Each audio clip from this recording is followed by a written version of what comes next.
नमस्ते। आज अब हम जीवन के बारे में नया दृष्टिकोण के बारे में जान लेंगे। क्या आपको पता है आप वो पेड़ है जिसे हज़ारों हाथ सींच रहे हैं। You are a tree to which thousands of hands are nurturing. आप अकेले नहीं हैं, आप अकेले बन भी नहीं पाते हैं ये हज़ारों हाथों के बिना। जन्म लेते ही माता पिता का प्यार, भाई बहन, बंधुओं, रिश्ते, नाते, मित्र, परिवार, सब उनके प्यार से आपको सींचते हैं। और उसके साथ साथ ही चलता है ज़िंदगी में कि पृथ्वी का प्यार, आकाश का प्यार, सूरज, चाँद, तारे, बारिश, ऋतुएं, हवा, पानी, इन सब का प्यार हमें सींचता है। हमें उनके बारे में पता ही नहीं रहता है कि वो हमें सींच रहे, हमारे ज़िंदगी को संवार रहे। तो थोड़े बड़े होते ही हम लोग शिक्षा के यात्रा पे निकल पड़ते हैं। तो गुरुए हमें सींचते हैं उनके ज्ञान से। हम लोग खुद कुछ नहीं बन पाते उनके बिना। तो हमारे बचपन के जो सीख है, नर्सरी से लेके डिग्री तक या पोस्ट ग्रेजुएशन तक, अलग अलग गुरुए अलग अलग उनके ज्ञान से हमें सींचते हैं, वो तो बात अलग है। लेकिन हज़ारों लोगों ने लिखे हुए पुस्तक का ज्ञान हमें सींचता है। कहीं से भी हम लोग जो ज्ञान प्राप्त करते हैं, किसी ने तो लिखा होगा, किसी ने तो उस पर काम किया होगा और मेहनत किया होगा, तो हम तक वो ज्ञान पहुंच जाता है। तो ये हो गई शिक्षा की बात। और हम लोग सुबह से लेकर शाम तक कोई भी चीज़ें इस्तेमाल करते हैं घर पे, बाहर, तो वो अपने आप अनायास से हमारे ज़िंदगी में नहीं आते। किसी ने मेहनत किया है हर एक वस्तु के सामने। कोई पेन हो, कोई कंप्यूटर हो, लैपटॉप हो, या गैजेट हो, या नल का पानी हो, या घर में बिजली हो।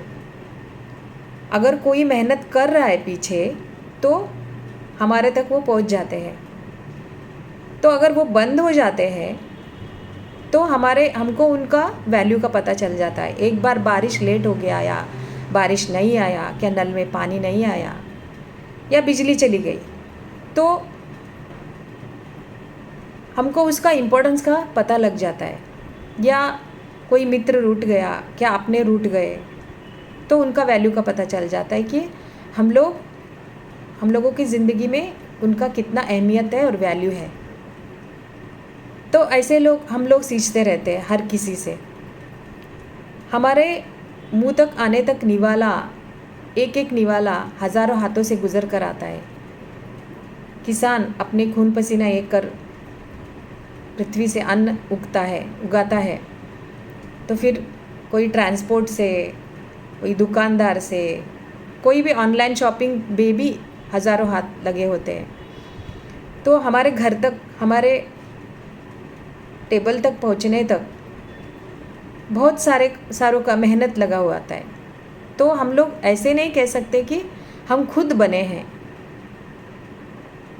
तो हम खुद बने, इससे अहंकार बढ़ता है इंसान को, हमें, कि मैं मेरे मेहनत से बना हूँ। मेरे मेहनत से बनते हैं, लेकिन उसके पीछे भी लोगों का मेहनत बहुत कुछ होता है। इंसान अकेले नहीं बन पाता। हमारे कपड़े, वस्त्र, जो भी हम लोग यूज़ कर रहे हैं, एक एक धागा किसी ने तो बुना है। किसी ने तो पर्दे के पीछे कुछ काम कर रहे हैं हमारे लिए। बाहर जाते हैं तो हम लोग टैक्स भर के बैठ जाते हैं, लेकिन हमको गाड़ी चलाने में रोड और उसके लाइट्स या सिग्नल्स, या कोई भी, अगर एयरपोर्ट जाते हैं तो फ्लाइट्स, बस, rickshaw, every system is nurtured by people, thousands of people. तो हम लोगों का जीवन उनके बिना क्या है? कुछ भी नहीं है। We are nurtured by every segment of life. तो ये भाव क्यों होना चाहिए कि हम लोग किसी न किसी चीज़ से नर्चर हो रहे हैं? क्योंकि पहली बात हमारे अहंकार को कम करने के लिए, दूसरी बात हमारे अंदर ग्रैटिट्यूड, धन्यवादी होने के लिए, और तीसरी बात हमको कुछ न कुछ उन्हें लौटाने के लिए, किसी न किसी तरह से। अगर लौटा नहीं सकते तो उन्हें रिस्पेक्ट देने की सोच आनी चाहिए, उन्हें इज्जत देने की सोच आनी चाहिए।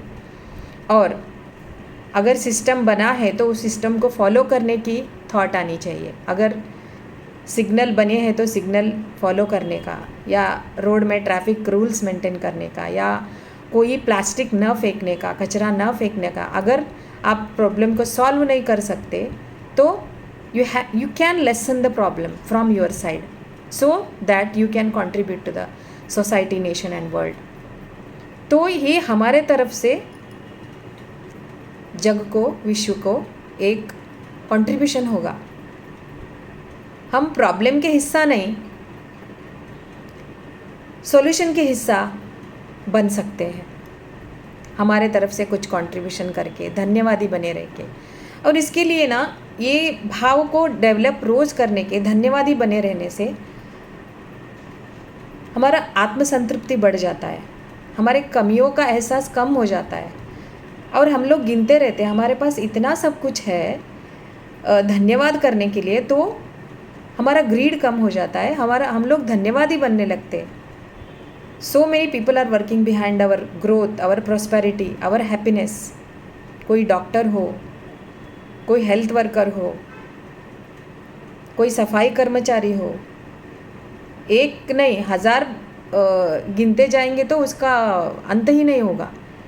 तो हम लोग एक नया पर्सपेक्टिव से ऐसे ज़िंदगी को देखने लगेंगे कि ये जीवन बहुत सुंदर है, और बहुत लोग हमें खुश देखने के लिए, हमें अच्छा रखने के लिए, हमें सेहतमंद रखने के लिए काम कर रहे हैं, डिस्कवर कर रहे हैं, रिसर्च कर रहे हैं। हर एक सेक्टर में गैजेट्स को इम्प्रूव करने के लिए, कंफर्ट, लग्जरी बढ़ाने के लिए हमारे, तो उन सब के लिए हमको धन्यवादी रहना है। और ये सोच हमको ऊंचा उठा देती है, और एक इंसान के लिए इससे बड़ा और कुछ नहीं, ये मेरा मानना है। और इंसान इसी से बनता है, धन्यवादी होने से। और जो करता है, जो हमने उनसे करवाया है, उनके तरफ इज्जत की नज़र से देखने के लिए, उन्हें रिस्पेक्ट देने के लिए, और उनको कुछ ना कुछ हमारे तरफ से लौटाने के लिए हमारी ज़िंदगी बनी है। और इससे इंसान का जीवन श्रेष्ठ बन जाता है, उत्तम बन जाता है, और हम लोग खुद की तरफ एक इज्जत से नज़र से देख सकते हैं और प्राउड फील कर सकते हैं। कैसा लगा आपको ये विचारधारा? If you like it then share it. Thank you. नमस्ते।